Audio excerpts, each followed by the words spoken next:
Hi, I'm Jason Warren, Head of Strategy and Analytics at Stream, working out of our Miami office. Hi, I'm Corina. Jason, what do you do here? A lot of my day is spent identifying, negotiating leverage, quantifying how much that leverage is worth, and when the best time to execute that leverage is for office and industrial tenants. And Karina, how about you? Yeah, I am the head of workplace strategy. It's something I've been doing for many years after being an architect and an interior designer. And I'm very passionate about helping people figure out what their future of work looks like, especially helping employees have a voice and managers have a voice, and making sure whatever strategy comes together is the result of everybody's collective vision, right? Not just one person's idea in a silo. Today, we're going to talk about workplace strategy and financial analytics together and break down what it's really like to drive decision making in the world of real estate and workplace and offices and all the things that are happening there. No one has all the answers to what's going on today, but we've got some opinions and we want to share them with you. So let's get into it. So, Karina, obviously you're helping clients across the country try to understand how to get people back to the office. What's the best way to set up the office? All the different things that anyone could be struggling with right now with all the headline news that you're seeing. How do you use data to make those decisions actionable and easy to understand for your clients? Data is a key part of it, partially because things have changed so much and they were already changing pre 2020 and everything just got accelerated. And there really is no sort of base standard anymore. So it's really hard to pull things out of the bag. It's even hard to benchmark things against each other. So the best decision making comes from gathering data particular to an organization, the way they work, their business goals, everything they want to do, how their employees are actually working, what is working and not working for them today that can be addressed, and then using all of that data to help make decisions about what's going to address whatever the priorities are for that group moving forward. But without data, it's really hard to make those decisions. So that's why there's such an emphasis now on collecting any kind of data a company has to help them make any kind of decision. And what are some of the ways that you've seen most successful for clients in gathering and organizing and sifting through that type of data? There are a lot of really interesting ways to gather information. And there's no kind of one right answer, and I'll probably say that a lot. But any kind of data that exists, we can work with. One of the things that I like to do the most is actually speak with employees and use that data around employee engagement and employee satisfaction, not just in the workplace, but how they're collaborating with each other, how engaged they feel to the brand, things that are not always so tangible. That kind of data in particular can be really useful for decision making, especially when you layer it on top of other kinds of, let's call it harder data that might be around where people are working, where they're logging in from. It can be their occupancy data. And the more detailed you get, the better it is. And there's so much technology out there now that can be embedded into spaces to help gather that data. And really, when you bring both of those things together, the qualitative and the quantitative, that's when you can paint a really rich picture. But wherever tenants are in their data gathering maturity, we can meet them there, right? You don't need all the parts and pieces to make decisions, but you need something. Any kind of data that people are collecting is good data to make decisions. And there really isn't a bad time to do that. And Jason, I know that's something that you talk about a lot as well, when the right time is to make a real estate decision. Yeah, and honestly, in today's environment, the best time to make a real estate decision is when you need to effectuate some kind of change for your employee base or for your workspace. And a lot of times that is not tied to your lease expiration. It might be 5 years ahead of when your lease expires in a building, but you need to bring your employees back today. We like to try to identify non-lease expiration timing catalysts that will allow you to get dollars to make those changes that Karina talks about as soon as possible. And Karina's job is to make all of the things that you see and feel and experience in the office come to life. My job is to help fund it. And so I think that's where this marriage of skill sets really comes in. is to be able to advise clients on both the financial aspects and the qualitative aspects of their workplace. I think you're totally right. And really, anything could effectuate a change, right? It might be a change in leadership, a change in policy, results from it, some kind of engagement score, right? There are so many triggers to consider why, or to consider an analysis of a workplace, do some kind of assessment. There's never really a wrong time. The outcome isn't always about real estate, it's not always about making a change in that way. But if there is an opportunity where space can support that kind of decision, we work really well together to figure out how to make that happen and how to fund it. I think that's part of what we can bring to the table for, you know, bringing that outside perspective in and sort of looking at things in the big picture, right? Not always about decision making or trying to pull too many triggers at the same time. And you obviously had a lot of experience at, Gensler, your previous company, working with folks across the lease cycle in helping them to evaluate their workplace. When, in your experience, has been the best time to engage with a client, and where have you seen the most success? Yeah.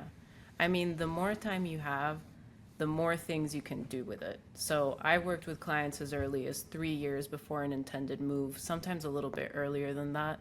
But I think that 3 year mark is plenty of time, right? I've done that with clients before where we can do a preliminary assessment of their current state. We can come up with preliminary solutions and be able to test and pilot them. And that is such valuable insight, right? It sort of protects your investment, it protects your decision making because it allows us to iterate together. We can't predict everything that will happen, especially when it comes to people and how people will work, right? You can make a plan, you can make a strategy, but there's always going to be something that you can't predict, that requires actually, putting people in those situations to figure out what's actually going to happen and what's going to work or what's missing. I've done that before where we realized we needed a really particular kind of room and desk booking system that we hadn't anticipated for a particular client who was trying to move a lot of people to go hybrid. And that test and learn opportunity gave us a chance to test some of those technologies, get feedback on it, iterate, fix, tweak, and then scale for a final sort of iteration of that workplace experience. So it's never too early. I think the more time you have, the more chance you have to test and learn, and that is the best research that you can do, is real-time feedback on actual solutions. And I think one thing that's really resonated that you've been saying since you've got here to Stream is that really are no benchmarks. Every single client has different unique needs, different unique experiences that they've gone through with their employees really since COVID took everyone out of the workplace. And that data that you're talking about of understanding exactly what's going on with your specific employees is just so essential in making a good long-term decision for your organization. It really is. And I sense sometimes it can be frustrating for people to hear that benchmarks are just not as useful as they used to be, but that's the truth, right? There's such a broad spectrum of where a workplace could land, of the policies you can have, of how you implement them. It's sort of an endless array of possibilities. So I think more than ever, it's important for companies to be introspective, to figure out what it is that they need for their particular goals. And that's something that I often help leadership groups do, is just get together and agree on what their goals are, right? Forget even putting together a vision. Do you know what your goals are and what you're trying to achieve here? It seems like a simple question. And I think sometimes clients will tell us, we'll get back to you, right, when we have figured out what the answer to that question is. But that's part of our job, right? Like, I love helping clients figure that out. I don't want people to turn up to the table with all the answers. My real job and the thing that I'm actually good at is helping people figure that out together. And then being able to put numbers to it and feasibility that's what makes it actionable. And sometimes when you get into those rooms, I'm sure you have the experience where the CFO and the CEO think they're on the same page, and they start talking and they realize they want totally separate things. And I'm sure those are probably the most entertaining for you in your job, to navigate through those types of experiences. And they probably happen more often than we think. Oh, yeah. happens all the time and it is always entertaining. But being in those rooms is part of what makes the work so rewarding, I think, right? Like those are the rooms where change gets affected and defined. Um, and at the end of the day, most people end up wanting the same things, right? Like they want success. They want people to be satisfied. They want their employee base to be happy so that they have good retention. They want higher profit margins, better productivity. But the difference is in the path to get there, right? A CEO may have one vision, a CFO might have another. The managers on the ground have a totally different perspective of what's going on. And if you can't build some kind of consensus or at least get people to feel like they're putting their input into what's going on, it tends to be difficult to get it out there. Do you think, having done this with so many different types of clients, people truly understand the cost of getting this decision wrong? Obviously, you want to get it right, but there's some serious ramifications, aren't there? Yeah, there definitely can be. And, there's so many examples out there of companies that are just saying things and then having trouble actually carrying those decisions out. And I want to say that some of those are not always purpose driven. I think there's a lot to be said for leaders who make decisions with the bigger picture in mind, right? Like aim big, have a why, have a purpose. That's the thing that really gets changes going and makes them successful. Without that, it's really difficult to get folks on board and execute on changes effectively. You're just going to come across a lot of resistance and a lot of disruption, which is bad for business. 100% of the time, right? That kind of disruption is never good for business. So it's best just to avoid it in the first place. We were looking at some, numbers and figures, just trying to really understand on our side from an analytics perspective what the dollar value of some of those decisions might be. And just using rough math, take a company, 100 employees, they're on one floor, call it 20,000 feet. Based on some national averages, turnover rates and attrition are somewhere between 15 and 20%. So conservatively, let's say 10% of people are leaving because of a workplace decision. So you're losing 10 people out of those 100 every year. When we look at real estate in a vacuum and we're negotiating just on rental rates, right? You're looking at $1, $2, $3 a foot of reduction in rent. Maybe you're saving 50, 100 grand. If you start thinking about how many employees can I keep, it changes the math. So you look at that same 100 employees, you lose 10, and they're $100,000 employees each. It's about $1 million to $1.5 million a year of attrition. $1 million to $1.5 million for a company, far more impactful than the $1, $2, $3 decision in rent. And so when we start to weave in both the real estate and the workplace, that's where I think a lot of the magic happens for companies, and they start to really get a solution that fits both sides of the equation, makes the CFO happy, makes the chief people officer happy, the head of HR, and most importantly, their employees.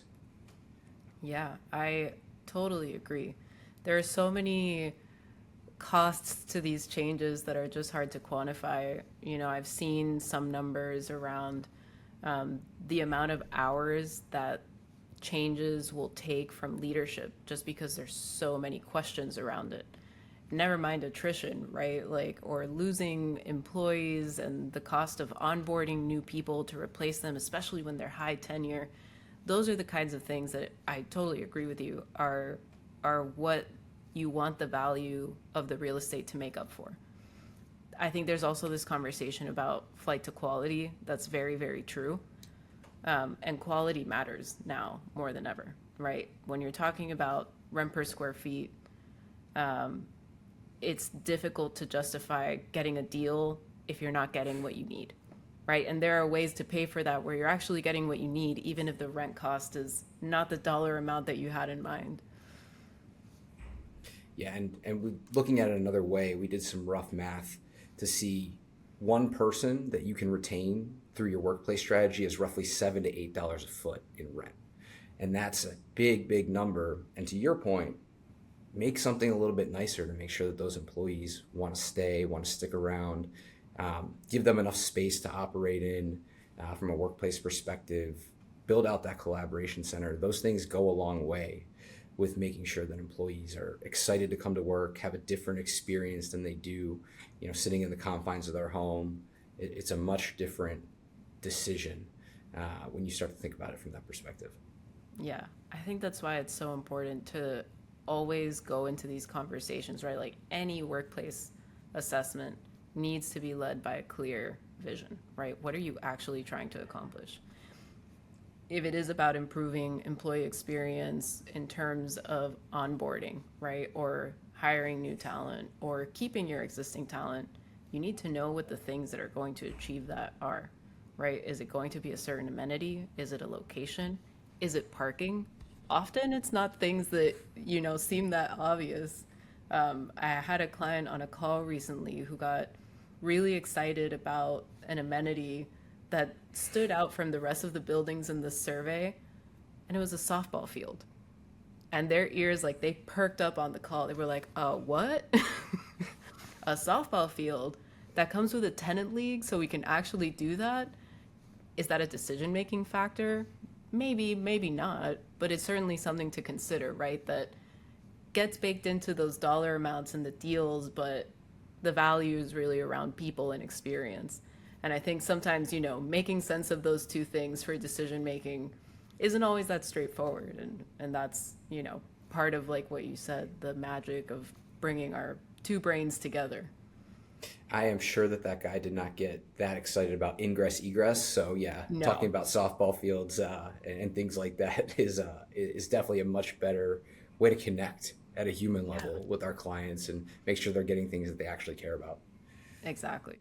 I wanted to ask you a question that I know you know about, which is how should workplace and finance leaders work better together? I think workplace and finance leaders can work together by just understanding each other, understanding what their priorities are. They're going to be different in certain areas, but I think there's more overlap than one might think. CFOs want to make sure that they're managing costs, getting the best bottom line deal possible and saving the firm money. The head of HR, the workplace strategists at a company want to make sure their employees are happy and sticking around. A lot of those things go together if you just start having conversations internally, and there's a bridge between those two parts of the organization that is a conduit for that information. And so I think where someone like you, Karina, is so valuable is you can speak workplace, you can speak finance, you have the people here at Stream that can also help run the numbers to support all of the amazing things that you want to do for these companies and their workspace, and just build consensus at a holistic level rather than get approval from one silo, get approval from the other silo, and then hope at the very end that they all match up. And when that happens at the end of the process, not as much success as when it happens right from the beginning. Yeah, I think that's part of what's so exciting for me being here. I don't know how much finance I actually speak, but it's really exciting to have a team in the same place who can really bring some of these scenarios to life. Because often, by the time I'm done working with people, what we're left with is an idea, right? A direction, an idea, some possible ways to execute it, directions on where they need to go, what they need to look for, but not always how much that's going to cost, right? Or what's going to make it feasible. How do we finance some of these really great amenities that are going to have high impact? So bringing it all together, right? Both from the like visioning phase early on, building that consensus, and then putting out solutions and scenarios that are real, right, or can really be embedded into negotiations or searching for the right property, whatever it might be.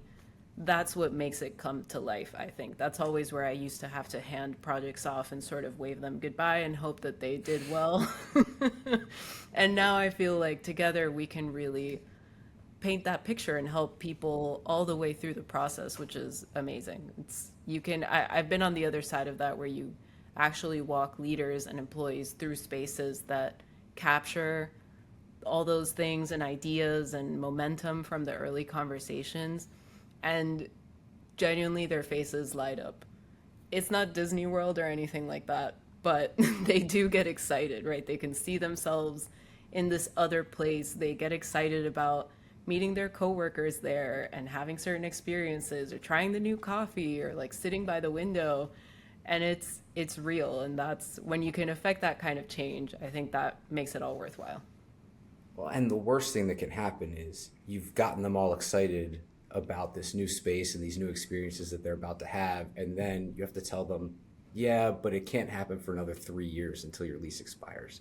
That's the last thing that we Totally. want to happen, and that's where, like you said, having the financial, wherewithal from, different folks within the organization, from our strategy and analytics team, we try to accelerate that as quickly as possible for our clients. And I think we've had a lot of success in doing it. Most of our deals in today's environment are occurring 2, 3, 4 years in advance. Some of them with right sizing, some of them with keeping the full amount of space is really up to whatever that client is looking to do.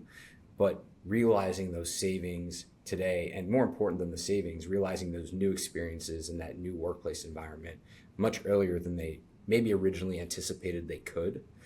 And that's the thing that is going to kind of propel those companies to reach their goals moving forward, having people back in the office collaborating in a space that they actually want to be in. Yeah.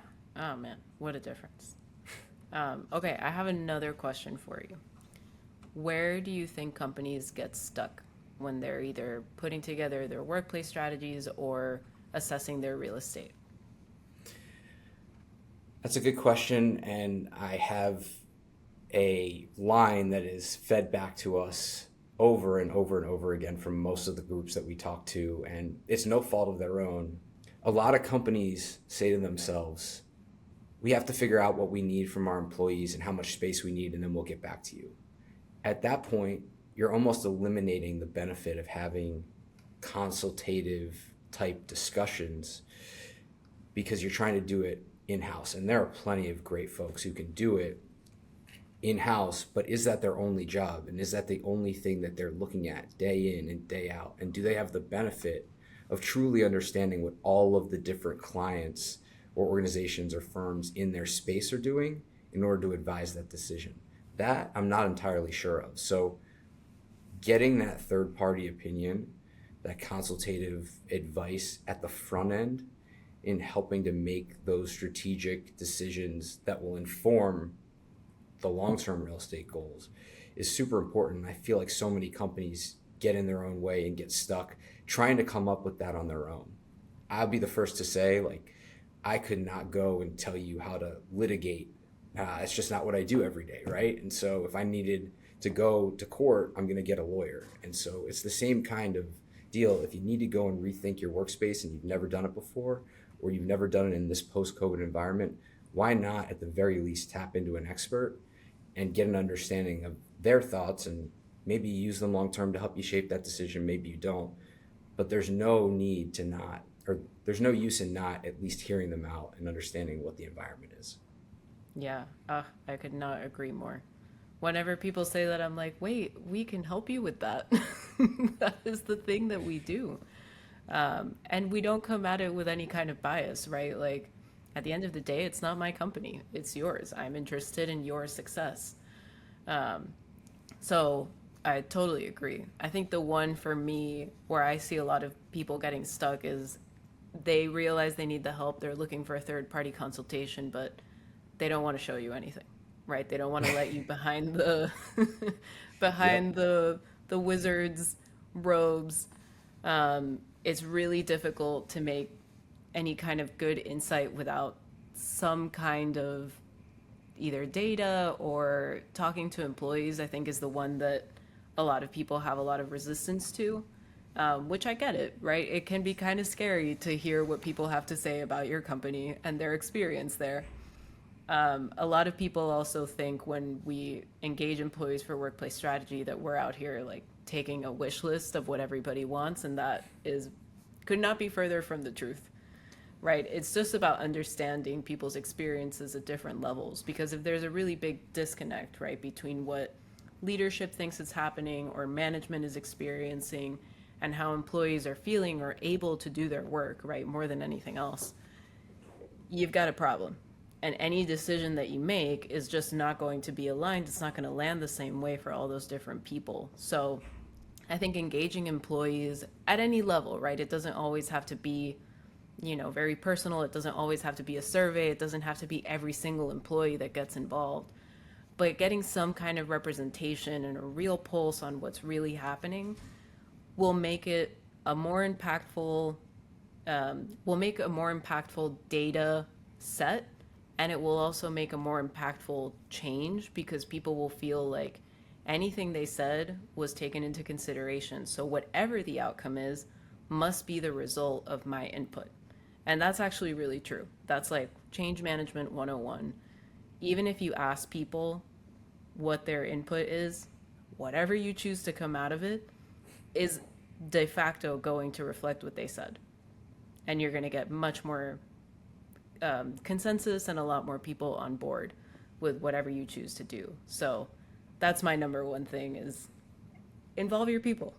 It's worth it. It's always worth it, and it's almost never a problem. It's always a good thing. I'm sensing a little bit of your job is human psychology, organizational psychology, just helping folks to unwind what's already in their head and think about it just maybe from a slightly different perspective.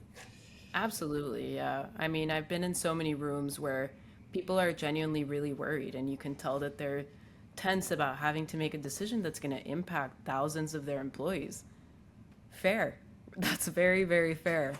I think that's why I'm partially so passionate about what I do, right? I want to help those people make the right decision that's going to get their employees to have a better experience, their managers to be less stressed or have to manage one less thing, right? There are so many opportunities to optimize, improve, innovate, and if you don't ask yourself as a company how, like, what is it that we want to do and how can we do it, it's not just going to magically happen, right? There has to be intention, and often people are so busy doing their jobs and carrying out their business that they don't always have time to ask those questions, never mind figure out possible solutions for those things. So I don't like for those things to get left on the table. I want to help pick them up. Well, and it's a pressure packed decision. It's one of the most highly visible decisions anyone at a company can make is how to show back up to the office, what the office looks like. And some people want that responsibility, and some people have that responsibility that candidly don't want it, but need Yeah, to make that decision anyway. And helping those types of people, it's fun, it's different, but that's where you can make them look really good in doing that job. exactly. I mean, what else are you going to do? Nothing. I don't want to change it, so I'm not going to do anything. We'll just renew. We'll stay. It's fine. There's always something, right? There's always something that you can improve. It doesn't always have to be a big change. Sometimes the little changes are the ones that carry the most impact. Let's do a little bit of myth busting before we wrap up. I've sent you some questions. These are things that are top of mind in the world of workplace right now, and then we'll see what the truth actually is. So, Karina, the one that everyone wants to know the answer to, will 2025 finally be the year that remote work comes to an end? No. Like, definitely no. Which isn't a bad thing, right? There's all sorts of data out there that shows a lot of companies are increasing flexibility. Certainly, I don't think that we'll see companies moving more towards completely remote work. I think that's a very particular kind of industry and company size that benefits from doing that. But remote work as a concept and hybrid work as a concept are definitely here to stay. I think the more we embrace it as an industry, the better we'll do. There's a lot of chance to innovate here and tie real estate into more flexible ways of working that kind of can only yield good things, right? Because there's there's a lot of room for improvement in terms of experience. So there's going to be more remote and more hybrid work. That's what we're going to see. And we got to figure out how to work with it and make it come to life through space and all sorts of other things. So, along those lines, are there more companies working remote or hybrid today than there once were, or are we starting to see that shift? What do you think? I think you hear both ends of the extreme all the time. You get the Jamie Dimons of the world bringing all of their employees back 5 days a week. They've got a beautiful new office that they're moving into in New York, and it makes a ton of sense. They've invested a lot of money in it. That's where their culture stems from. And yeah, they're going to be back in the office, and that makes a lot of sense. There's a lot of tech companies who have gone fully remote, and those companies have workforces that live in completely separate states, environments. Those companies are going to stay remote forever. But I think most companies fall in that middle where you've got people who live within a decent proximity to the office, can make it 3-4 times a week. They're going to embrace that culture. They like the social aspect of going to work and that collaboration. And I think 3 or 4 days a week seems like a sweet spot for most companies. And I do feel like more and more are embracing that and now restructuring their office space and their workplace policies to fit that criteria rather than going to the total polar ends of the spectrum. You are absolutely right. So, most companies in the US, 43%, are operating in what's called structured hybrid, which means some kind of mandate around how many days people are in the office, either a minimum days per week, specific days per week, percentage of the month or week, or a combination of any of those things. And that could happen by team or by company, right? There's sort of different scales.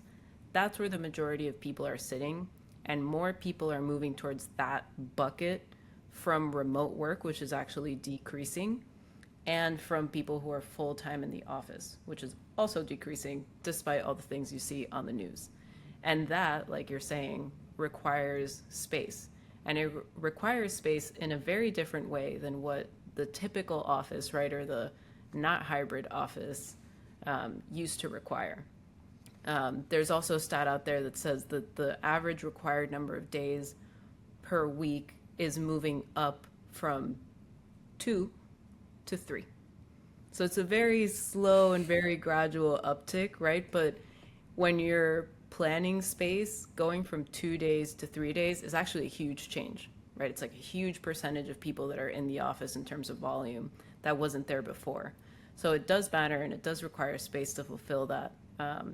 But it's a very different type of experience than what we were used to seeing in planning before this rise of distributed work is the new term. There's a lot of talk online about moving away from remote and hybrid altogether and just saying distributed because it captures more things and it's a little less tense.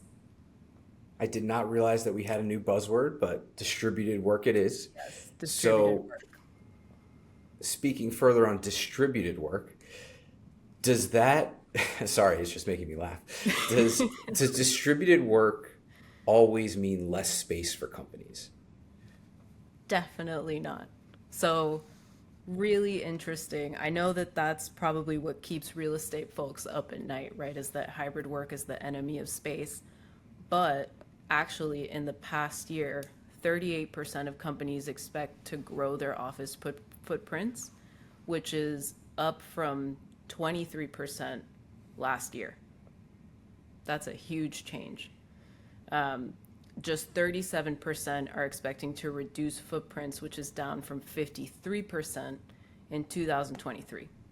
20%, that's a massive change, right? Like, of course, all of these people are still making changes. A lot of things take years to see how they actually pan out, what the impacts are, what works for us, what doesn't. And like we said, right, more people are moving towards hybrid, which requires something different. A lot of people that are moving from remote to some kind of space need slower solutions to ramp up because it is such a huge cost, but there is going to be need for space. I think this is where the flight to quality conversation very much comes into place. because those people are not looking for the old office. They are not shopping for the same thing. They are looking for hubs. They're looking for places that earn the commute, that are worth people's times, that are going to guarantee a certain type of experience when people get there. And that's not to be underestimated. So, definitely not the enemy of space. Definitely, hybrid work does not mean that you're always taking less space. One other thing that I'll sort of tie into that as a myth busting note is that desk sharing is often a really bad experience. It is a really hard thing to get people on board with unless you're a very specific type of culture. But it asks a lot of employees, and it requires a lot of coordination. To do it well, you need to have good infrastructure, you need to have good technology to support desk sharing, team booking, room booking, knowing where other people are, sort of guaranteeing that you're going to get access to the people that you want to when you're coming in, because that's what employees are coming in for, is other people. So without all of those things in place, desk sharing is a very bad experience. Very, very bad. It will give you bad engagement scores.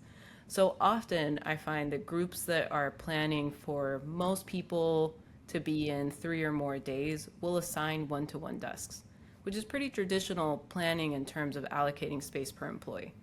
And I think that's going to be more and more common, just because, as somebody who has tried to roll out many, many desk booking programs, it's a people thing. They do not love it. The perfect solution does not yet exist, although more technologies are out there that are getting better, right? People are getting more sophisticated technology experiences for making that a little less painful. But that one step seems like a silly thing to increase square footage, but is very, very real. And I think we're going to see a lot more of that happening. That answer right there is going to make a lot of our friends and colleagues and clients very happy to hear. Those folks that have been waiting quite some time to be feeling more comfortable that, office space is in a much better place than it was when we all left 5 years ago. And I'm seeing the same thing with all the folks that I'm talking to, and things are changing, which is a Yeah. really nice thing to see. Yeah. I'll also say, I've seen it happen where we've conservatively planned space, right? So we've actually taken a little less than we might want to, or we've suggested let's really lean on the hybrid programs and plan for less people in the space. But then we've encouraged those clients to invest in a really high quality experience, right? With all the bells and whistles, including like people resources to help bring the spaces to life. And the demand that that drives is through the roof. So then you've created, right, the problem that everybody wants right now, at least in our industry, which is we need more space. And honestly, I think it's not a bad time to have that problem. That's my hot take, right? There's space on the market, there's room to grow. It's okay to take a little less space and know that there's going to be room to grow into it. I think that's things we can build into our negotiations as well. But I mean, more than anything, it's a reason to pilot, which I mentioned earlier, right? Test and learn as much as you can. There are so many good opportunities to take shorter leases or take on sublets of spaces that might have some features clients don't already have, and see if that drives people in the way they want. So I think all of that is worth testing as much as possible. And then you can really be sure of what it is that you need in terms of space or area or amenities or whatever it might be. And I think you said one thing about taking the amount of space that you need today. We can always build in flexibility options to increase or decrease space, and Yeah, any lease that you have now should have that optionality, because we are in one place today. 2, 3, 5 years from now, we'll probably be in a very different place in how people are evaluating office space again, with how quickly the world's changing. And that could mean we need double the amount of space that we need today. It could mean we need half. But at the end of the day, keeping flexible options within your lease and your workplace is probably the most important thing you can do when evaluating your long-term situation. totally agree. Well, Karina, this was fun. Definitely something new for me doing this kind of podcast, but had a blast talking to you about workplace and how you're helping clients and some of the ways that we can collectively help clients figure out where their space is, how to best bring employees back to the office, and how to fund all those cool things that you've been telling all of our clients that they can do. So really appreciate it, and hopefully get to do this again soon. Absolutely, Jason. Can't wait for the next one.